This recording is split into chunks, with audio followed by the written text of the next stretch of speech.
కార్యక్రమంలో ఎమ్మెల్యే యార్లగడ్డ వెంకట్రావు దృష్టికి ప్రజలు పలు సమస్యలు తీసుకువచ్చారు. కృష్ణా జిల్లా గన్నవరం నియోజకవర్గంలో ఎమ్మెల్యే యార్లగడ్డ వెంకట్రావు ఆధ్వర్యంలో కృష్ణా జిల్లా కలెక్టర్ డికే బాలాజీ అధ్యక్షతన గన్నవరం, ఉంగుటూరు, బాపులపాడు మండలాల్లో ప్రజా సమస్యల పరిష్కార దిశగా గన్నవరంలోని ఎస్ఎం కన్వర్షన్ హాల్ నందు వేదికను ఏర్పాటు చేశారు. గ్రీవెన్స్ ప్రజా సమస్యలు తెలుపు వేదికకు 3 మండలాల నుండి భారీగా ప్రజలు సమస్యలు తెలపడానికి వచ్చారు. ప్రతి మండలానికి స్టాల్ ను ఏర్పాటు చేసి ప్రజల సమస్యలను అర్జీ రూపంలో తీసుకుని సమస్యలను త్వరితగతిన పరిష్కరించే ఏర్పాటు. ప్రజా సమస్యల పరిష్కార వేదికకు హాజరైన కృష్ణా జిల్లా collector D K Balaji, Gudivada RDO Padmavati, వివిధ శాఖల ప్రభుత్వ అధికారులు.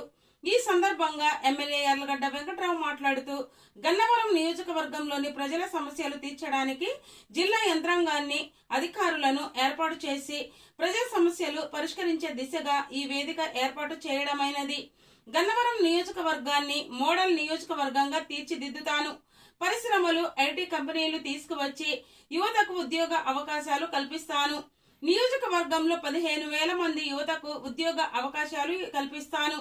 అర్హులైన ప్రతి ఒక్క పేదవానికి ఇళ్ల స్థలాలు ఇప్పిస్తాను.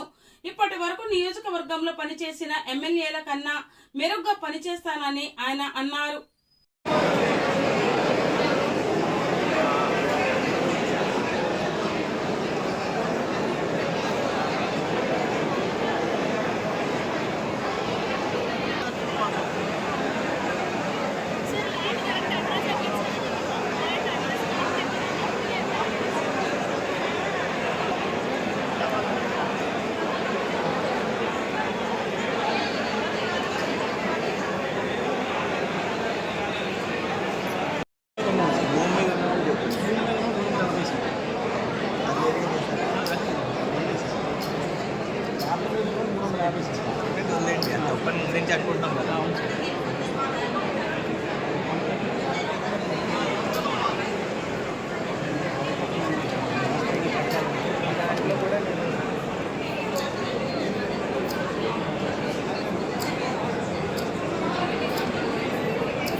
రాజే బాబురా